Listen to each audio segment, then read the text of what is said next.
ভারতের ক্রিকেট সমর্থকদের ১৭ বছরের শিরোপা ঘরা ঘুচিয়ে টি-টোয়েন্টি থেকে অবসরের ঘোষণা দিয়েছেন বিরাট কোহলি।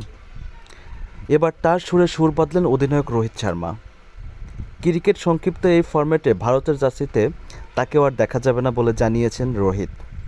তবে টি-টোয়েন্টি না খেললে ওয়ানডে এবং টেস্ট চালিয়ে যেতে চান বলে নিশ্চিত করেছেন তিনি।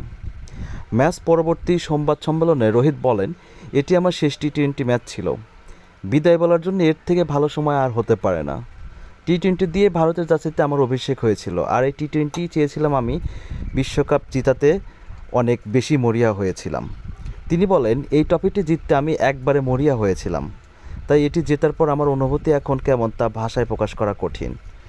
১৫৯টি আন্তর্জাতিক টি-টোয়েন্টি ম্যাচ খেলে এই ফরম্যাটের সর্বোচ্চ রান সংগ্রাহকের তালিকায় রোহিত শর্মা রয়েছেন প্রথম। ৪,২৩১ রান সংরক্ষণকালে টি-টোয়েন্টি সর্বোচ্চ ৫টি সেঞ্চুরিও তার দখলে রয়েছে। সদ্য সমাপ্ত বিশ্বকাপ আসরেও ১৫৬.৭ স্ট্রাইক রেটে তার দ্বিতীয় সর্বোচ্চ রান সংরক্ষণ এই হিটম্যানের। ২০০৭ সালে ভারতের বিশ্বকাপ জয়ী দলের সদস্যও ছিলেন রোহিত শর্মা। আর ক্যারিয়ারের শেষ বেলায় অধিনায়ক হিসাবে টি-টোয়েন্টি বিশ্বকাপের মাধ্যমেই তার সমাপ্ত হলো তার টি-টোয়েন্টি বিশ্বকাপের ক্যারিয়ারের জীবন।